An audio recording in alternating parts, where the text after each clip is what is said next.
নির্বাচন অনুষ্ঠিত হতে আরও 10 দিন, কেবল আজকে প্রচারণা শুরু হইতেছে। ঠিক এর আগের দিন, প্রচার শুরু হওয়ার আগের দিনই প্রেস সচিব বলে দিলেন ভোট গণনায় দেরি হবে। দেশের মানুষের মধ্যে সন্দেহটা আরও তীব্র হলো, ভোটে যে ইঞ্জিনিয়ারিং হবে না, সেইখানে যে আবার মূলা ধরিয়ে দেবে না, সেটার কি কোনো গ্যারান্টি আছে? আলোচনায় যাওয়ার আগে আপনাদের কাছে ছোট্ট একটা রিকোয়েস্ট, সাবস্ক্রাইব না করে থাকলে এখনই সাবস্ক্রাইব করুন। দেখেন, আমাদের এই সন্দেহটা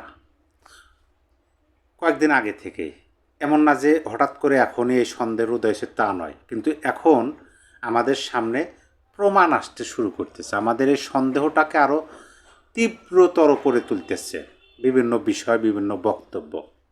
সেই পরিপ্রেক্ষিতে আমি দেখলাম যে এই বিষয়টি নিয়ে আলোচনা করতে হয়। আপনারা নিশ্চয়ই বিএনপির স্থায়ী কমিটির সদস্য জনাব হাফিজ উদ্দিনকে চেনেন, যাকে বলা হয় মেজর অবসরপ্রাপ্ত হাফিজ। তিনি কিছু কথা বলছেন গণভোট বিষয়।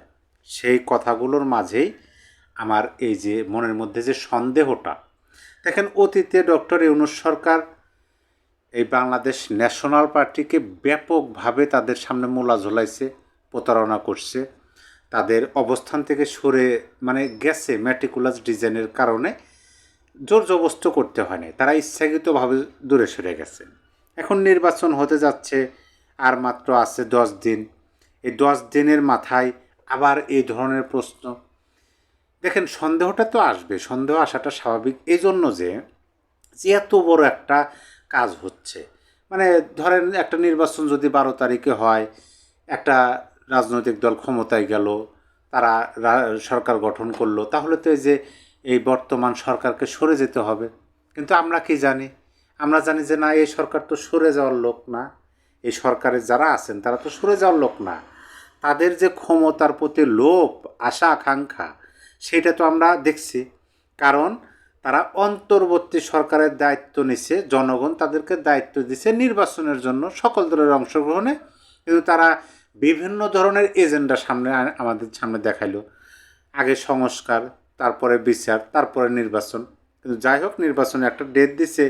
এখন এই ভালো কি তারা নির্বাচন দিয়ে সরে যাবে? সন্দেহ কিন্তু আছে। দেখেন, আমি সেই দিকগুলোই আপনাদের সামনে তুলে ধরবো যে এই যে বিএনপিকে আবারও মূলা হাতে ধরে দেওয়ার মতো সন্দেহটা কেন আমাদের মধ্যে উদয় হইতেছে, সেই বিষয়টা আপনাদেরকে বলবো, তারপরে আলোচনা করলেই হবে। দেখেন, আপনার এটা নিয়ে পত্রিকাও হয়েছে, আপনারা চাইলে পত্রিকার ভাষায় পড়ে নিতে পারেন। আমি শিরোনামটা আপনাদেরকে বলি। এটা নিয়ে বিভিন্ন টেলিভিশনের, ইউটিউব চ্যানেলে বিভিন্ন টেলিভিশনও প্রচার করতেছে জনাব হাফিজ সাহেবের বক্তব্যটা, আপনারা সেটাও দেখে নিতে পারেন। শিরোনাম হলো, আমরা কিছুটা বাধ্য হয়ে ভোট দেওয়ার পক্ষে অবস্থান নিয়েছি। এটা কে বলতেছেন? বলতেছেন বিএনপি স্থায়ী কমিটির সদস্য মেজর অবসরপ্রাপ্ত হাফিজ। তার মানে কি? এটা বিএনপির বক্তব্য, এটা কোনো ছোটোখাটো নেতার বক্তব্য না। দেখেন তিনি কি বলছেন। তিনি বলছেন, গণভোট দিতে পারে সব দল একত্রিত হয়ে। কোনো দেশে আছে সংবিধানের কোনো নির্দিষ্ট বিষয়কে পরিবর্তনের জন্য গণভোট দেওয়া হয়, সেটি নির্বাচিত প্রতিনিধিরা করতে পারে। এভাবে বিদেশ থেকে এসে রাজনীতির সঙ্গে কোনোভাবে সম্পৃক্ততা নেই, জনগণের জন্য কোনো স্যাক্রিফাইস নেই, জাস্ট ঘটনাচক্রে চেয়ারে অসীন হয়ে এখন একটা গণভোট চালিয়ে দিল। এই গণভোটের আইনগত কোনো ভিত্তি নেই, তবে নৈতিক ভিত্তি আছে। যেহেতু জুলাই অভ্যুত্থানকে আমরা সমর্থন করি, সেহেতু আমরা ভোটের জন্য জনগণকে বলবো। দেখেন, তারপরে তিনি কি বলছেন? তারপর তিনি বলছেন যে গণভোটের সংবিধান সংশোধন হবে, এটা একমাত্র জনগণের ভোটের নির্বাচিত প্রতিনিধিরা করতে পারে। আর এখন এখানে ঢাকার একটা এলিট গোষ্ঠী জনগণের উপর বিষয়টি চাপিয়ে দিয়েছে। আমাদের দেশ এখনও এ ধরনের ব্যবস্থার জন্য প্রস্তুত নয়। আমাদের দল বিএনপি এটাতে প্রথমে রাজি হয়নি। দেখেন, এইটা কিন্তু মূল সন্দেহের কারণ। আমাদের দল বিএনপি এটাতে প্রথমে রাজি হয়নি। বিএনপি রাজি না হলে দেখা গেল নির্বাচনই হবে না। প্রথমে গণভোটের বিষয়ে বিএনপি রাজি হয়নি, কিন্তু যখন দেখতেছে যে যদি রাজি না হয় তাহলে নির্বাচনই হবে না, তখন নির্বাচনই হবে না, তাই অবস্থার পরিপ্রেক্ষিতে বিএনপি জুলাই সনদে সই করেছে, সুতরাং আমরা কিছুটা বাধ্য হয়ে, দেখেন, আমরা কিছুটা বাধ্য হয়ে হ্যাঁ ভোট দেওয়ার পক্ষে অবস্থান নিয়েছি। তারপর নির্বাচিত প্রতিনিধিরা সংসদে গিয়ে সংবিধানকে একটি পূর্ণাঙ্গ রূপ দেবে। এই যে আমি বক্তব্যটা আপনাদেরকে পড়ে শোনালাম, এইখানে দেখেন দুইটা পয়েন্ট। একটা হলো বিএনপি প্রথমে এটার পক্ষে তারা অবস্থান নেয় নাই, কিন্তু তারা যখন দেখতেছে যে তারা যদি এটার পক্ষ না নেয় তাহলে নির্বাচনই হবে না, তখন পক্ষ নিচ্ছে। পরবর্তীতে বলতেছে যে বলতে গেলেই এক ধরনের বাধ্য হয়। তাইলে কি এখানে নির্বাচনের বিষয়টা আসতেছে? নির্বাচন মানে বিএনপির জয়লাভ, জয়লাভ মানে তারা ক্ষমতায় যাবে, তারা সরকার গঠন করবে, তারপরে তারা যেটা দেশের জন্য ভালো হয় সেটাই করবে।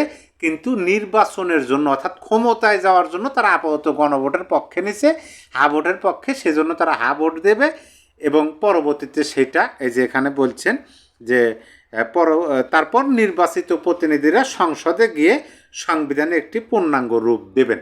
আচ্ছা, এইটা এই পর্যন্ত রাখেন। সন্দেহটা আরও তীব্র হলো কোথায় দেখেন, গতকালকে প্রধান উপদেষ্টার প্রেস সচিব তিনি একটা কথা বলছেন যে এবার ভোট গণনায় বেশি সময় লাগতে পারে, এবার ভোট গণনায় বেশি সময় লাগতে পারে।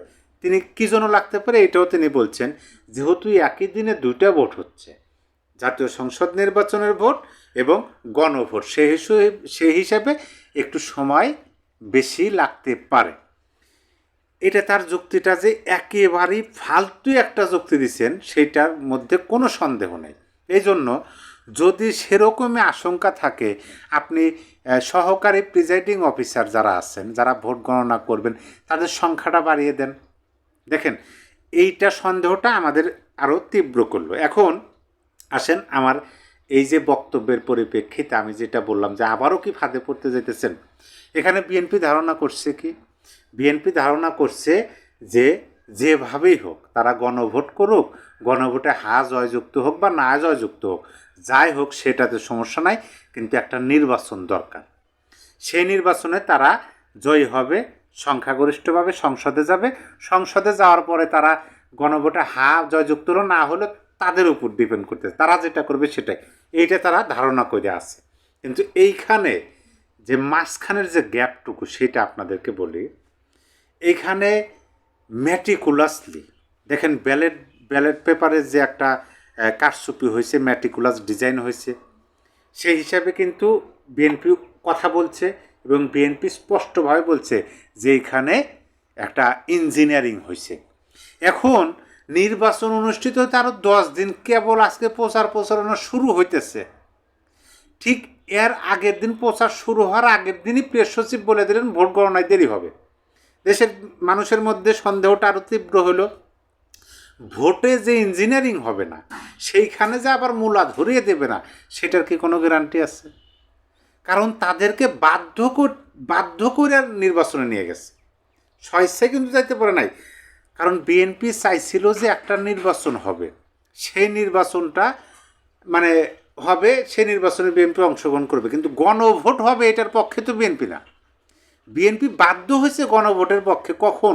যখন দেখতেছে যদি তারা না স্বীকার হয় তাহলে নির্বাচনই হবে না। এটা জনাব হাবিব সাহেবের বক্তব্যে উঠে আসছে। আপনারা বিষয়টা মিলাইতে থাকেন। যদি কোনো রাজনৈতিক দল বাধ্য হয় কোনো কিছু স্বীকার করতে বা পক্ষে অবস্থান নিতে, সেই দলের সামনে মূলা ঝুলানো বলেন, কলা ঝুলানো বলেন, সেইটা যারা বাধ্য করছে তাদের পক্ষে অসম্ভব বলে কি আপনার কাছে মনে হয়? আমার কাছে মোটেও মনে হয় না, মোটেও আমার কাছে মনে হয় না। আপনি দেখবেন বিভিন্ন বিষয়গুলো আপনি যদি একটু পর্যবেক্ষণ করেন, বিভিন্ন বিষয়গুলো যদি আপনি একটু মানে দেখেন, একটু খোলা নজরে দেখেন, তাহলে কিন্তু পরিষ্কার হয়ে যায় সকল কিছুই। মানে ভাষায় প্রকাশ বা ভাষায় বোঝানো মানে সেই সক্ষমতা সবার থাকে না, যেমনটি আমার নাই। কিন্তু আমার মনের মধ্যে সন্দেহ হয়েছে যে আবারও ফাঁদে পড়তে যাচ্ছে। কারণ তারা অলরেডি কয়েকটা ফাঁদে পড়ছে, ফাঁদে পড়ে একেবারে জর্জরিত, কোনো প্রকার নড়াচড়া করতে পারতেছে না। দেখেন না কীভাবে নির্বাচনটা করতেছে। সন্দেহ তো বিভিন্নভাবে হয়, বিভিন্ন দিকে হয়। আবার এইটাও সন্দেহ হয় যে এই যে নির্বাচনটা হচ্ছে সকল কিছুর